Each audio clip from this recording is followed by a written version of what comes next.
अध्यक्ष महोदय, सन्मान्य भास्कर जाधव साहेबांनी महत्त्वाचे प्रश्न विचारलेले आहेत.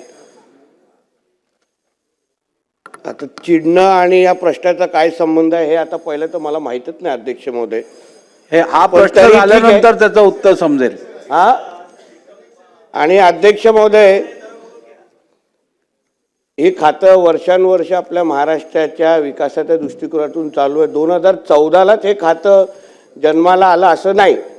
म्हणजे वडील या खात्याचे मंत्री पहिले होते, मग भास्कर जाधव साहेबांसारखे, म्हणजे हे प्रत्येक मंत्र्यांनी आपल्या आपल्या पद्धतीने अध्यक्ष महोदय या खात्याच्या माध्यमातून मच्छीमारांच्यासाठी न्याय देण्याचा प्रयत्न वर्षानुवर्ष केलेला आहे. सगळं काही 2014च्या अगोदरच आलं असं कृपया चुकीच्या गोष्टी रेकॉर्डवर जाऊ नये म्हणून हा उल्लेख केलेला आहे. एक मुद्दा अध्यक्ष महोदय असा आहे, हो सगळे रेकॉर्ड आता मंत्री असल्यामुळे रेकॉर्ड आहेत अध्यक्ष महोदय, म्हणून ठीक आहे, कारण का परत परत सगळं मीच केलं हा विषय नको जरा याच्यावर.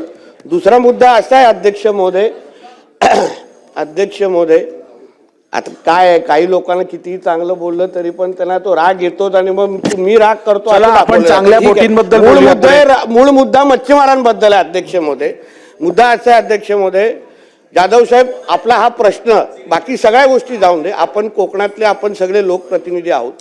राजकारण निवडणुका हा गोष्टी आणि पक्षीय राजकारण वेगळं, पण आपल्या दृष्टिकोनातून हा प्रश्न खरंच महत्त्वाचा आहे. कारण का परराज्यातून येणारे जे गस्ती नौका असतील किंवा हायस्पीड असतील त्याच्यामुळे आपल्या समुद्रामध्ये असणारं खऱ्या अर्थाने जे आपलं बोलतो ना ते आपल्या मच्छीमारांसाठी जे काही उत्पादन आपल्याला मिळतं ते हे घेऊन जाण्याचा मोठ्या प्रमाणामध्ये प्रयत्न मग मालपी कर्नाटक या सगळ्या बोटी करतात. आपल्यासाठी हा प्रश्न अतिशय महत्त्वाचा असल्यामुळे आहे अध्यक्ष महोदय. कारण का जे काही बाहेरच्या ह्या बोटी येतात, आपल्याकडे असलेल्या ज्या गस्ती नौका आहे जाधव साहेब ते आत्ता लाकडी आहेत आणि लाकडी असल्यामुळे समोरच्या ज्या काही मोठ्या परराज्यातल्या जे काही मच्छीमार बोटी येतात त्या स्टीलच्याही असतात, त्याच्यामध्ये जाधव साहेब वेपनही असतात. आपल्यालाही माहिती आहे रत्नागिरी या भागामध्ये आपले जेव्हा अधिकारी त्यांना पकडायला जातात तेव्हा त्यांच्यावर हल्लेही झालेले आहेत.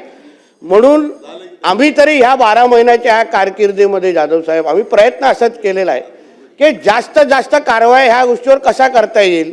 म्हणून जेव्हा मी पहिला मंत्री झालो जाधव साहेब, मी विचारलं तेव्हा ह्या ज्या लाकडी बोटी आहेत ह्याच्याने तुम्हाला पकडणं शक्य आहे का? शक्यच नाही.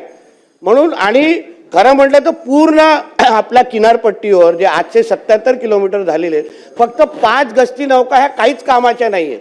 म्हणून 15 स्टीलच्या गस्ती नौकाची ऑर्डर आम्ही लोकांनी जाधवजी दिलेल्या आहेत. या महिन्यात पहिल्या 5 आपल्याला उपलब्ध होणार आहेत. त्याचबरोबर काही महिन्या अगोदर 9 मला वाटतं जानेवारीच्या जवळपास आम्ही ड्रोनची सुरक्षा पण सुरू केलेली आहे. कारण त्याच्याने काय होतं आपल्याला एक्झॅक्ट कळतं का बाबा कोण कुठून आलेला आहे, त्याच्या बोटचा नंबर असो. कारण का आपणही खातं सांभाळलेलं आहे, माझाही असा अनुभव आहे की 100% आपल्या खात्यातले अधिकारी प्रामाणिक नाहीत. याच्यामध्ये काही लोक समोरच्या लोकांमध्ये मदतीचे पण असतात आणि त्याच्यामुळे ह्या कारवाई इंटरनल मदतीशिवाय ते आपल्या बॉर्डर क्रॉसच करू शकत नाही, बॉर्डर आर्टिकल माईलच्या आतमध्ये येऊ शकत नाही. म्हणून तास हे उत्तर संपेस्तोपर्यंत वाढवण्यात येत आहे. बोला अध्यक्ष महोदय. म्हणून आम्ही झालेल्या कारवाईचे आकडे मी आपल्याकडे पाठवतो. ह्या आमच्या ह्या 12 महिन्याच्या कारकिर्दीमध्ये गेल्या 2024 ते 25च्या वर्षी 9,500, पण आपल्या ह्या 12 महिन्याच्या कारकिर्दीमध्ये 1876 कारवाया यावर आम्ही फार बारकाईने केलेल्या, आम्ही फार गांभीर्याने घेतलेल्या आहेत अध्यक्ष महोदय. म्हणून मी आपल्याला विश्वास देतो येणाऱ्या कालावधीमध्ये चांगल्यातल्या चांगल्या आधुनिक गस्ती नौका असतील, ड्रोनची सुरक्षा असेल, AIचा वापर असेल किंवा कुठलंही आधुनिक तंत्रज्ञान आपल्याकडून पण मी काय माहिती घेईन, कुठलंही आधुनिक टेक्नॉलॉजी या बाबतीमध्ये अगर उपलब्ध असेल तर मग ह्या परराज्यातल्या बोटी आपल्याकडे येणं कसं थांबवता येईल. कारण याचा थेट फायदा आपल्या मच्छीमारांना पारंपरिकला पण होतो, सगळ्या लोकांना होतो. निश्चित पद्धतीने घेण्यात येईल. ड्रेजरच्या बाबतीमध्ये आपण जे बोला अतिशय योग्य आहे. त्या ड्रेजर जे सिंधुदुर्ग रत्नागिरीच्या त्या बाबतीमध्ये मी ते आपण आपल्या कारकिर्दीमध्ये आणि रायगड त्यावेळी जे घेतलेले ड्रेजर त्याला आता आम्ही थोडं मेंटेनन्सचं काम साहेब करून घेतोय.